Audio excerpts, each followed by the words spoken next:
Bismillahirrahmanirrahim. Assalamualaikum warahmatullahi wabarakatuh. Alhamdulillah, kita bertemu lagi di channel Kelas Mengaji.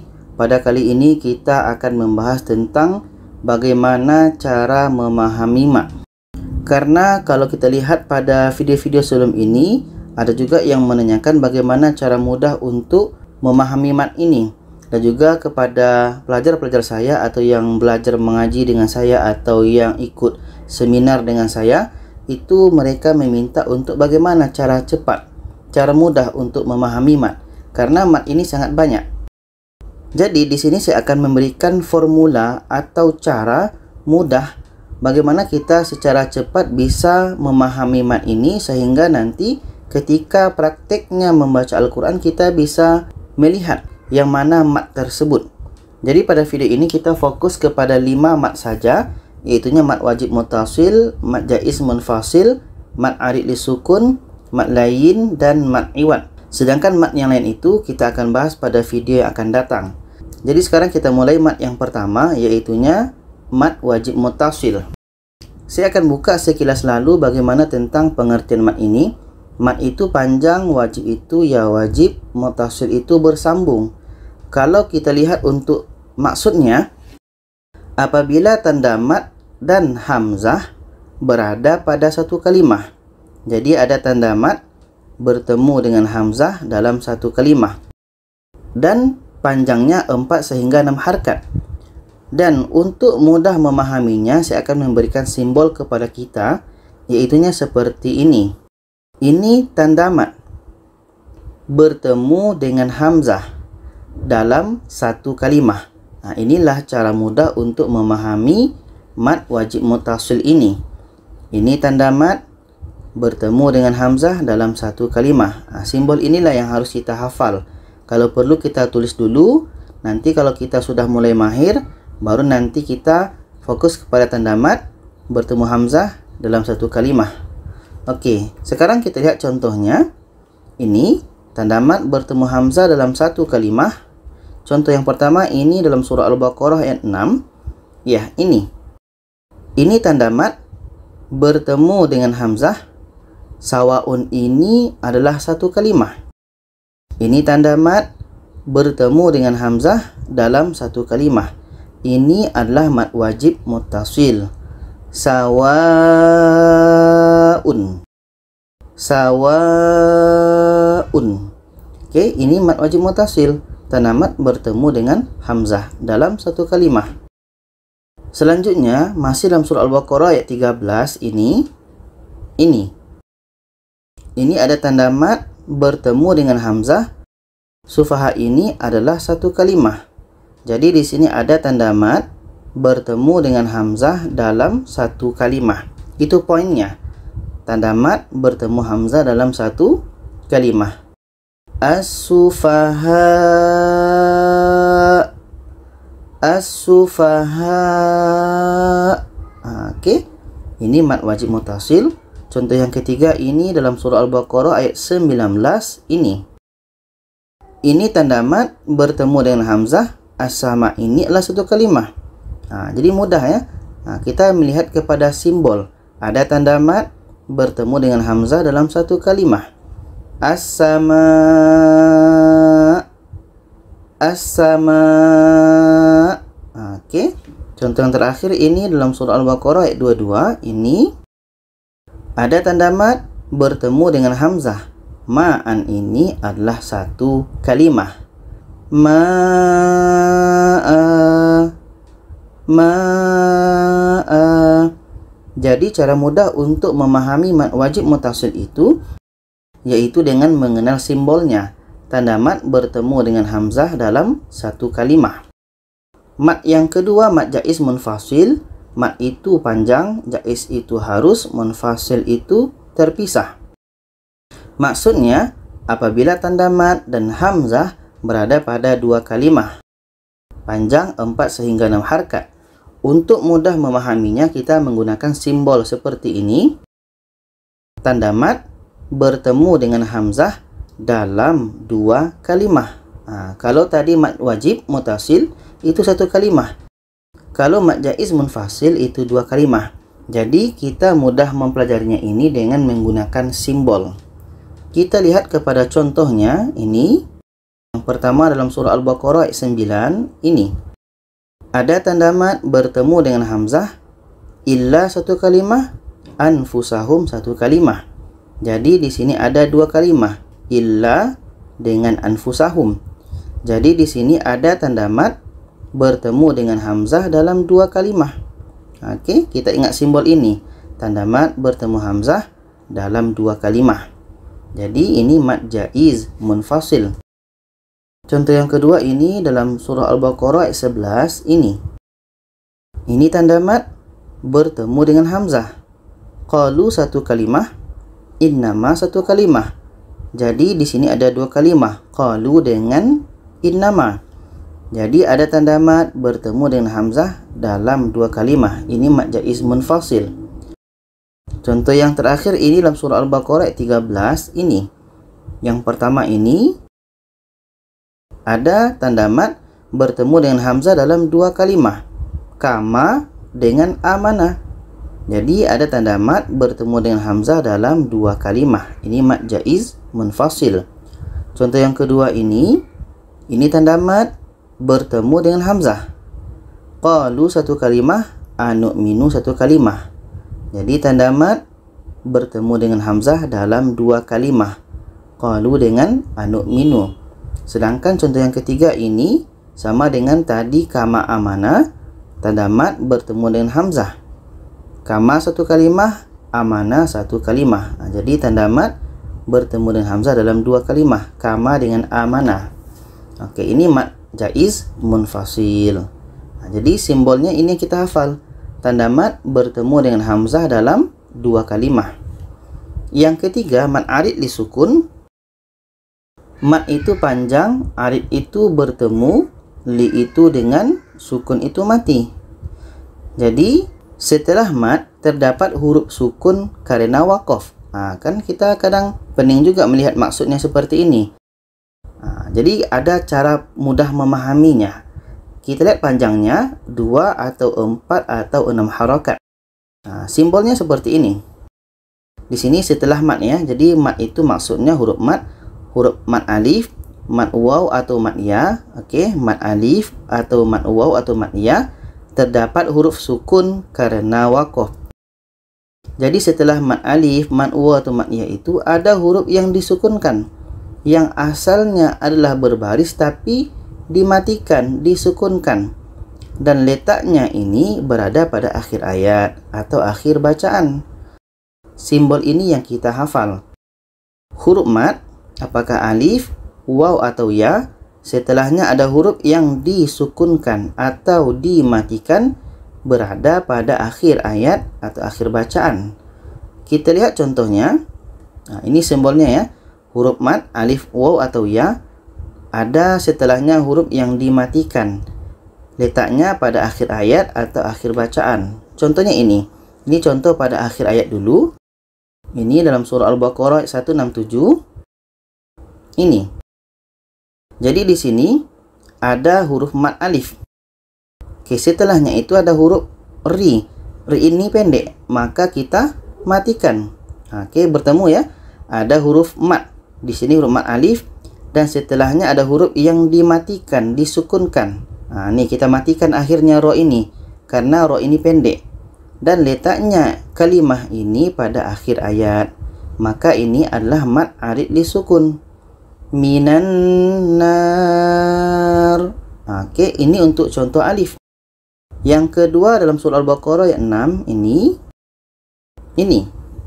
Di sini ada huruf mat waw. Oke, huruf mat waw. Setelahnya ada huruf yang disukunkan. Nah ini pendek. Karena nah ini pendek maka kita matikan. Nunnya menjadi mati. Jadi ada huruf mat. Setelahnya ada huruf yang disukunkan. Huruf yang disukunkan dan berada pada akhir ayat. Oke. Ada pada akhir ayat. Jadi ini mad arid lisukun. La yu'minun. Huruf mad setelahnya ada huruf yang disukunkan. Contoh yang terakhir untuk pada akhir ayat Al-Baqarah ayat 7 ini. Di sini ada huruf mad iya dan setelahnya ada huruf yang disukunkan. Mun ini pendek, maka akhirnya kita matikan. Nah, mim ini menjadi mati. Akhirnya di sini ada huruf mad iya, setelahnya ada huruf yang disukunkan dan letaknya pada akhir ayat. Oke, azim. Azim. Oke, rumusnya macam tuh. Ada huruf mad, apakah alif, waw, atau ya, setelahnya ada huruf yang disukunkan. Dan letaknya apakah pada akhir ayat atau akhir bacaan. Sekarang kita lihat pada akhir bacaan contohnya. Oke, ini dalam surah Al-Baqarah ayat 85 ini. Di sini ada huruf mad alif dan setelahnya ada huruf bi yang dibaca pendek. Nah, bi ini pendek. Kalau kita berhenti, bi ini pendek. Jadi bi ini pendek, maka kita matikan. Nah, seperti ini. Ada huruf mad alif, setelahnya ada huruf yang disukunkan dan letaknya pada akhir bacaan. Akhir bacaan ini sebab tanda waqaf maksudnya. Oke. Nah, sama dengan formula ini. Huruf mad setelahnya ada huruf yang disukunkan. Nah, letaknya akhir ayat atau akhir bacaan. Ini mad arid lisukun. Contoh yang kedua ini Al-Baqarah 102. Ini. Ada huruf mad waw, setelahnya ada huruf ta yang dimatikan. Nah, ta ini pendek, maka kita matikan. Ini ada huruf mad waw, setelahnya ada huruf yang dimatikan. Ta ini kita matikan karena pendek. Maka di sini ada huruf mad waw, setelahnya ada huruf yang disukunkan dan berada pada akhir bacaan sebab tanda waqaf. Ini mad arid lisukun. Contoh yang ketiga ini Al-Baqarah 114. Ini. Di sini ada huruf mad iya, setelahnya ada huruf yang disukunkan. Nah ini pendek, maka kita sukunkan, kita matikan. Ini. Ada huruf mad iya, setelahnya ada huruf yang disukunkan dan letaknya pada akhir bacaan sebab tanda waqaf. Ini pun mad arid lisukun. Lengkap sudah ya. Ini akhir bacaan dan tadi akhir ayat. Itu mad arid lisukun. Sekarang mad lain atau mad lin. Mad itu panjang, lin itu atau lain itu lembut. Sedangkan maksudnya adalah apabila setelah huruf lin terdapat huruf sukun baru karena diwakafkan. Panjangnya 2 harkat. Untuk mudah fahamnya kita gunakan simbol lagi. Ini. Jadi poinnya adalah apabila setelah huruf lin ini waw mati sebelumnya baris atas atau ya mati sebelumnya baris atas. Ini namanya huruf lin. Ini kita ingat ya. Waw mati sebelumnya baris atas atau ya mati sebelumnya baris atas, setelahnya itu ada huruf yang disukunkan. Sama dengan mad arid lisukun tadi. Dan letaknya itu pada akhir ayat atau pada akhir bacaan. Ada huruf lin, apakah waw mati sebelumnya baris atas atau ya mati sebelumnya baris atas, setelahnya ada huruf yang disukunkan, letaknya pada akhir ayat atau akhir bacaan. Kita lihat contohnya, ini pada akhir ayat. Simbolnya di atas ini.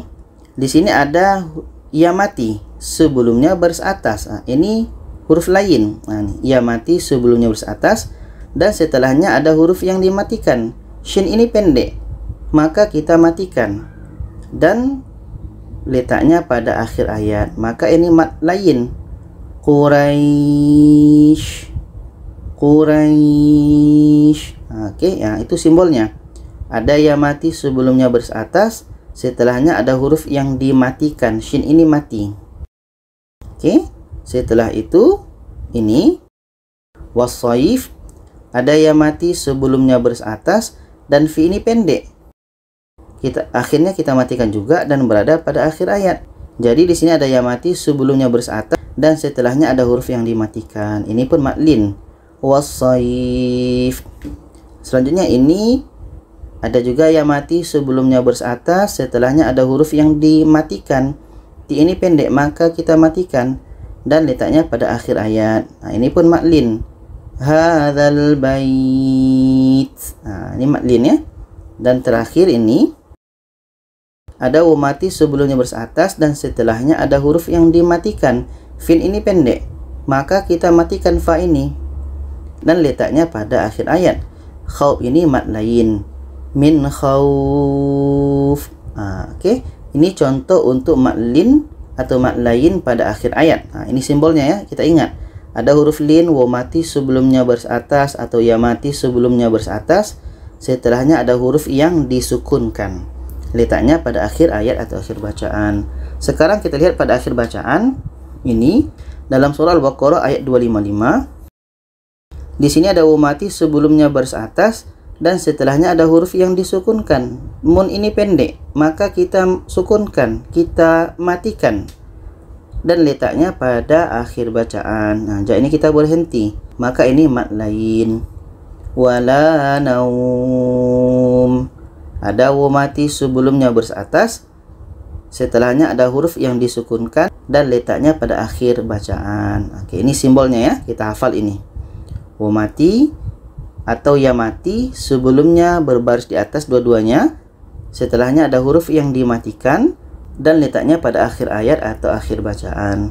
Dan yang terakhir mad iwad. Mad itu panjang, iwad itu pengganti.